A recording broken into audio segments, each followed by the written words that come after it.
दोस्तों यहाँ पर हर कोई तो गाड़ी चलाता ही है और फिर कभी न कभी किसी न किसी से गलती से ही लेकिन उसका एक्सीडेंट हो जाता है, उसके गाड़ी का एक्सीडेंट होता है। या फिर कई बार आप ठीक से चलते हैं लेकिन दूसरा गाड़ी आकर आपके गाड़ी में धक्का दे देता है और फिर यहाँ पर आपका बड़ा नुकसान हो जाता है। तो यहाँ पर मैं आज के इस वीडियो में यही बताने वाला हूँ कि अगर आपके गाड़ी से धक्का लग जाए या फिर कोई आपके गाड़ी में धक्का मार दे तो फिर यहाँ पर क्या करना चाहिए, किन बातों का आपको ध्यान रखना चाहिए। सबसे पहली बात, आप किसी भी गाड़ी से चलें तो फिर जो भी गाड़ी ड्राइव कर रहा हो, चाहे गाड़ी का ऑनर हो या फिर कोई और हो, यहाँ पर उसके पास DL यानी ड्राइविंग लाइसेंस ज़रूर होना चाहिए। और फिर यहाँ पर उस गाड़ी का इंश्योरेंस भी होना ही चाहिए। अगर गाड़ी का इंश्योरेंस फेल है तो आपको गाड़ी नहीं चलाना चाहिए, आपको पहले चाहिए कि आप इंश्योरेंस करा लें। और फिर गाड़ी का RC यहाँ पर होना चाहिए। और फिर यहाँ पर अगर गाड़ी का एक्सीडेंट हो जाता है, चाहे एक्सीडेंट आप किसी गाड़ी में कर देते हैं या फिर आपके गाड़ी में कोई एक्सीडेंट कर देता है, तो फिर यहाँ पर आपको 24 घंटे के भीतर इंश्योरेंस कंपनी को इन्फॉर्म करना चाहिए। यहाँ पर इसीलिए लोग इंश्योरेंस कराते हैं कि जैसे कि अगर आप ही अपने गाड़ी से जा रहे हैं और फिर आपके गाड़ी से ही गलती से किसी की गाड़ी में लग जाता है और फिर उसका बड़ा नुकसान हो जाता है, यहाँ पर 5 लाख 10 लाख रुपए का उसका नुकसान हो जाता है, तो फिर यहाँ पर अगर आपसे वहाँ पैसा मांगता है तो आप कहाँ से देंगे। तो लोग इसलिए ही इंश्योरेंस कराते हैं कि अगर आपके गाड़ी से भी किसी को धक्का लग जाए तो यहाँ पर इंश्योरेंस कंपनी पैसा देती है, आपको नहीं देना होता है। इसलिए मैंने पहले बोला कि यहाँ पर आप अपने गाड़ी का इंश्योरेंस ज़रूर करवाएं। या फिर उसके गाड़ी से ही आपकी गाड़ी में लग जाता है तो फिर आपको उतना पैसा कहाँ से देगा। तो फिर अगर वह गाड़ी का इंश्योरेंस कराया रहेगा तो फिर इंश्योरेंस कंपनी आपको पे करेगी, और अगर गाड़ी का इंश्योरेंस वो नहीं कराया होगा तो फिर उसे ही पे करना होगा।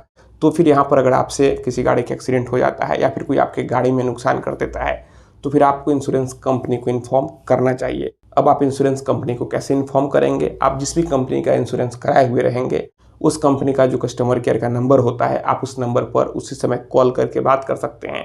फिर आपको वो गाइड कर देंगे कि आपको क्या करना है।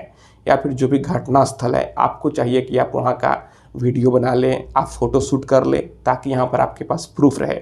और यहाँ पर अगर मामला ज़्यादा बढ़ गया है तो फिर आप यहाँ पर पुलिस को इन्फॉर्म भी कर सकते हैं। यहाँ पर पुलिस अपने डायरी में एंट्री करती है। और फिर कई बार यह होता है कि आपका नुकसान हो जाता है, आपने इंश्योरेंस भी कराया हुआ है, फिर भी यहाँ पर जो इंश्योरेंस कंपनी होती है वह यहाँ पर पैसा नहीं देती है, आपको दौड़ाती है, परेशान करती है। तो फिर आपको यहाँ पर चाहिए कि आप किसी वकील से मिलकर कंज्यूमर फोरम में केस फाइल कर सकते हैं और आप उतना पैसा इंश्योरेंस कंपनी से ले सकते हैं। तो दोस्तों यहाँ पर यही बात ध्यान रखना है कि आप कभी भी गाड़ी से चलें, यहाँ पर अनहोनी कभी भी हो सकती है। तो यहाँ पर जो भी गाड़ी ड्राइव कर रहा हो उसके पास DL होना चाहिए और फिर गाड़ी का इंश्योरेंस होना चाहिए। मैं आपको एक इंटरेस्टिंग बात बता दूं कि यहाँ पर अगर आपके गाड़ी का इंश्योरेंस है लेकिन जो गाड़ी ड्राइव कर रहा है अगर उसके पास ड्राइविंग लाइसेंस नहीं है तो फिर यहाँ पर आपको इंश्योरेंस कंपनी पैसा नहीं देगी। तो फिर यहाँ पर अगर आप अपना गाड़ी किसी को देते भी हैं तो आपको यहाँ पर चाहिए कि उसका DL हो, तभी आप अपना गाड़ी उसको दें।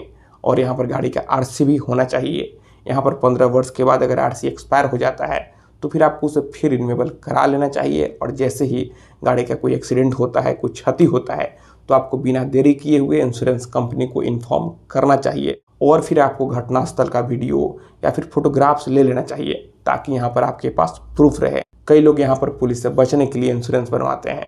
तो दोस्तों यहाँ पर आप पुलिस से बचने के लिए इंश्योरेंस नहीं बल्कि आप अपनी हिफाजत के लिए इंश्योरेंस बनवाएं, ताकि कल को अगर कोई अनहोनी भी हो जाती है तो फिर यहाँ पर आप परेशान नहीं हो बल्कि कंपनी यहाँ पर पे करे। आप यहाँ पर पुलिस से बचने के लिए इंश्योरेंस या फिर DL नहीं बनवाएं। आपको इन बातों का ध्यान रखना चाहिए। तो दोस्तों मैं आशा करता हूँ आपको ये वीडियो पसंद आई होगी। अगर मन में कोई भी सवाल है तो आप नीचे कमेंट बॉक्स में कमेंट करें। और अगर आप हमसे सीधे जुड़ना चाहते हैं, फ़ोन से बात करना चाहते हैं, मन में कोई भी सवाल है तो फिर आप हमें इंस्टाग्राम पर फॉलो करें। मेरा इंस्टाग्राम पर यूजर नेम है Pritesh1584। आप हमें फॉलो करें, मैसेज करें। और अगर फ़ोन से बात करना है तो फिर इंस्टाग्राम पर ही मैसेज करके अपॉइंटमेंट ले लें। तो दोस्तों आप इस वीडियो को अधिक से अधिक अपने दोस्तों और रिश्तेदारों में भी ज़रूर शेयर करें। हम लोग मिलते हैं अगले वीडियो में एक नए टॉपिक के साथ। तब तक आप अपना और अपने परिवार का ख्याल रखें।